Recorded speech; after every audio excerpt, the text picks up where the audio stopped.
Welcome to our little exhibit tour, online exhibit tour through our exhibit, The Deciders.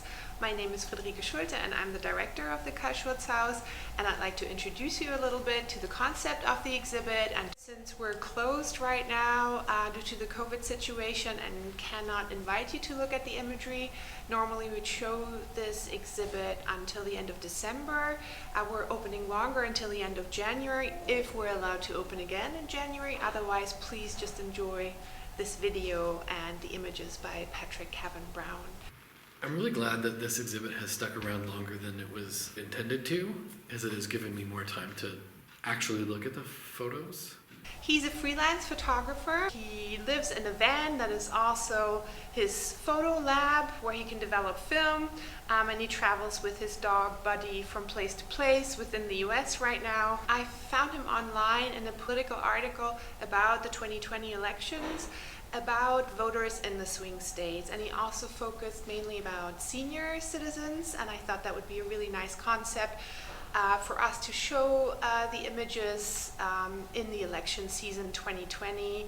And he also included some quotes or some little text or snippets about the people he photographed, so we understand what their motivation was in voting.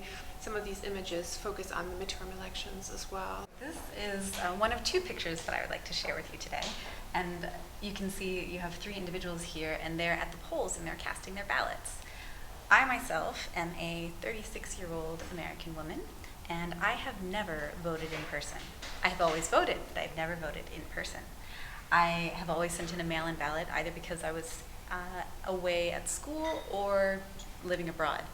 And so this actually is how I would envision it would go in my, in 2004 I would have voted in Pennsylvania, and this is the town hall that we had with the exact same square carpet with the ridges and that terrible brownish color and the wood paneling. You can just feel the stuffiness of the room, I think. And you can also, from the individuals here, you can sense that concentration and you can feel that importance. Judging from their attire, you might not think that they're taking this as seriously as they are, but anybody who goes out to vote, no matter what they're wearing, no matter who they are, they're taking their vote very seriously. And whether you do it in jeans or PJ pants, your vote counts. I think he tried not to know what people's political views were before he showed them something, because that is a touchy subject among Americans. So he found out along the way through the comments later on, but it's not necessarily always been a straightforward conversation. He also said, though, that he was traveling with a journalist from Politico who was writing about people, but there's a big discrepancy in what people tell the journalist and what people tell the photographer. And there's always the official statement towards the journalist, and then there's a very intimate situation with the photographer where the individuals open up more and might say completely different things. And then there's also the ethical situation about, are they willing to really share that openly, or was that a private situation or a conversation with the photographer? And I found that very interesting, and I think you can see it in some of the imagery that he's very good at building that relationship with people. I'd like to introduce you to Marcella Usky. She's our poster lady. You might have seen her around town or around the house. She's an older lady worried about her health insurance and her social security in the election. I know so much about Marcella just from the photograph, even without this. I know so much about, or I assume so much about, Marcella and Irvin just by these photographs. Her facial expression, we felt, resembled a general feeling of insecurity and slight disapproval here or there, and we enjoyed putting her up around the Institute. You can see some of the other portraits in the show that other colleagues of mine will present. This is Irvin K. From Wisconsin. He's 94 years old, and I'm not entirely sure what it is about this portrait that speaks to me. It's something about the tension between the image and what he has to say. So Irvin has presented himself as a member of the greatest generation, what is known, colloquially known as the greatest generation. And yet he has all of these stains on his jacket. And then the only thing that he really cares about is the bringing back of the death penalty. I think that there's a generational and an age tension here, and I worry that Irvin is a single issue voter. This is not very typical of an American person to have that facial expression when a camera is aimed at them. Usually Americans have these beautiful bright smiles with very beautiful white teeth. And Patrick Cavan Brown used a different technique. In front of his camera, he installed a screen and he showed election campaign ads to the people he was photographing, to the subjects. And so they were looking at a Biden or a Trump ad, and you know how these can be very extreme. And this is the expression, one of the expressions he got using this little trick. Oh. Of course, people were in on it. They knew they were being photographed. He's a very ethical photographer. That information changes the way I think about all of these portraits. And now I will want to go back and look at them again. Based on that information, because I have found for all of the portraits, the way that these people look, I wanted to know how, like, what was happening. Because I'm sorry, I'm going to move. Lydia Guzman, like, what is this gesture? What is this gesture that she's making? Is she wiping tears from her face? It looks, this eye looks like there are tears in it. Where does this gesture come from? If all you see is this gesture, it looks really weird. And then the knowledge that she had just seen something, an ad or something political, and the fact that she says, the fact of the matter is the Democratic Party has taken Latino voters for granted. The portraits stand on their own without that information, but if you add that information into the mix, things change a lot. And I think that's an important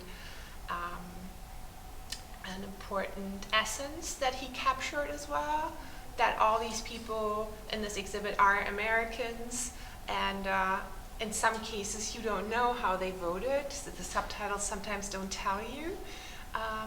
And it just shows the general humanity, and I think that's really important in this very partisan age as well. I'm pretty sure that Irvin voted for Trump.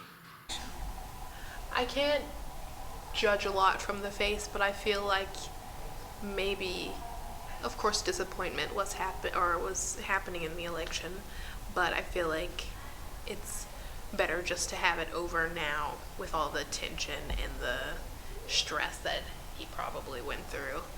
I feel like, a lot of Trump supporters are pretty on Trump's side and gonna say, maybe it was a fluke. But this guy seems like he's like, okay, maybe that happened, but I'm gonna go on with my life, go golfing.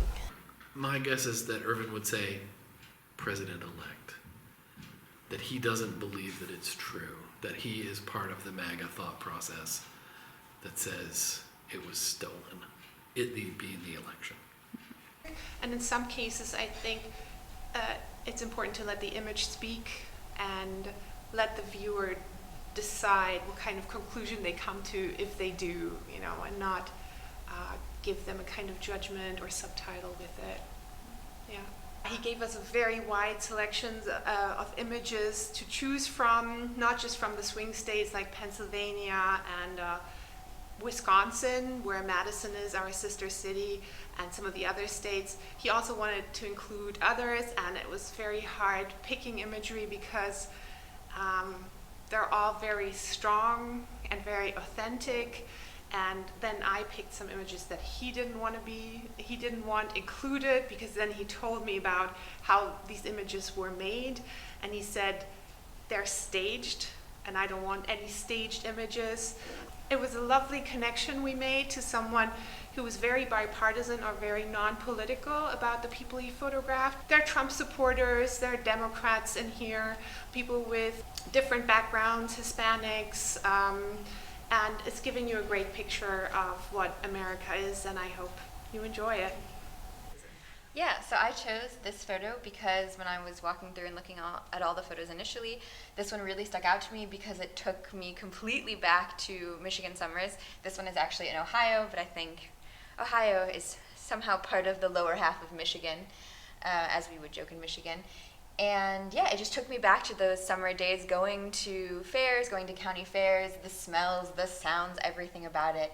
And I just thought that was really cool that it was put into a singular photo and just this rush of emotion and memories that I got just by looking at it. That's a lot of what I saw in this picture, is just probably also people from out of state coming in and all collectively coming together. And it isn't inherently political, but just this coming together of people from different political ideologies to, play these little games and to go on rides and to eat elephant ears. And I think that's what speaks from this photo. I also think the giant stuffed animals goes along with the stereotype that everything in the U.S. has to be huge. So you have these massive things that are hanging, and that would be, you were the cool person if you walked around with one of those giant stuffed animals. And of course you have everything that's being deep fried. Anything that you could possibly deep fry is currently being deep fried, which is also just a classic staple of a county fair. You have these people walking and eating, also very American, never taking time to actually sit down and eat things. Everything has to be held in your hand and ready to go. I really miss corn dogs, which is super weird because it's never something I would have normally eaten, but at a county fair I definitely would have eaten a corn dog. So this is aptly titled Las Chicas, and these are some young women in the state of Arizona. And I have zero connection to Arizona at all, but I just feel really drawn to this picture. I love, first of all, the graffiti and the colors in it. You have the yellows and the pinks and the blues everywhere. And then just the stature of these young women is just so strong and powerful. And I think when you're looking at an exhibit about deciders where you have a lot of the older population that's in there, but then this gives you that look of the next generation that's coming up that's going to be making these decisions, and they're not necessarily going to be American born either. So I think that this is just a really strong, powerful, colorful image, and each young lady has their own personality just in this one snapshot, which I think is really interesting. You have all of this color that's happening, but then you have each and every face is different. So you have her staring off, seemingly into the camera, and then looking kind of dreamy. And then you go to her, who's really just staring at the camera down. She's not going to be moved by anybody. And then you have this lady who's just, what's the word, smizing, I think? And then you have her, who you can tell she's had her photo taken several times before. She has a perfect, just resting, calm, peaceful, beautiful face. Yeah, she's got the stance, she's got the shoes, she's got the hair, she's got it all. I already had to pick these images from a much larger pool, so I really do like all of these very much. But of course I'd like to share the beautiful older lady jumping out of the pool. She's our champion, I'd say. She's our champion of aging. Florida is a huge swing state. In the past elections, it was always the case. Whoever wins Florida wins the election. In this past election, Trump won Florida, but did not win the overall popular vote nor the Electoral College.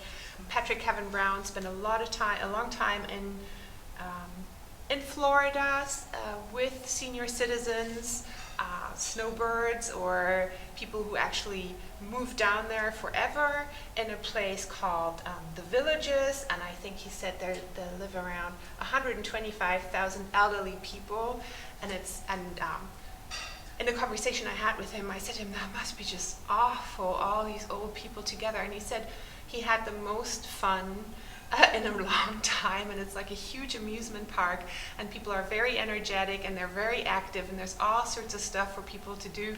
Maybe they ride around in their golf carts. This picture is one of my favorite pictures of the Deciders exhibit because I think, of course, this man is a supporter of Trump, and though we may not have the same beliefs, it's still the confidence to not even have to change that belief. He just knows what he believes in. He doesn't look like he's gonna change or argue with you. He just looks like, okay, fine what you say, but it's also like I know what I believe in. So, and also you can see he has like his nice like Mercedes-Benz brand of golf cart, very fancy. There are also strong women like her doing water aerobics with another strong lady here in the back. The perspective is kind of great. And he said he just jumped into the pool with his camera and started doing aerobics with them and then got that shot. And she makes me happy every time I come in here. Just beautiful, actually. It's just a beautiful picture of this man in Florida with his golf cart and his pride and all of his Trump stickers and Trump shirts and things and his cool sunglasses. He doesn't have a care in the world, and that's what it looks like. And he's just got the kindest smile. She makes me feel like aging is something to look forward to or even enjoy now, because she seems like just very free of conventional issues or something, and she's just showing fun and doesn't feel restricted. David's just chilling. It's just chilling. I hope I can do that when I'm her age. I don't know what that is, but it doesn't matter. Just feel strong and enjoy life. I think that's great. So this was a really nice transatlantic collaboration in a time where that's hard to do otherwise. So, and it's given us a lot of energy, and me personally as well. Yeah. We are showing the Obama exhibit by Callie Schell from Washington, D.C., Hope Never Fear. So we're very much looking forward to that and hope that everyone can be back at the Carl-Schurz-Haus for the opening, either everyone together or we'll do a COVID restriction opening with time slots starting in the morning so as many people as possible can come and see the images.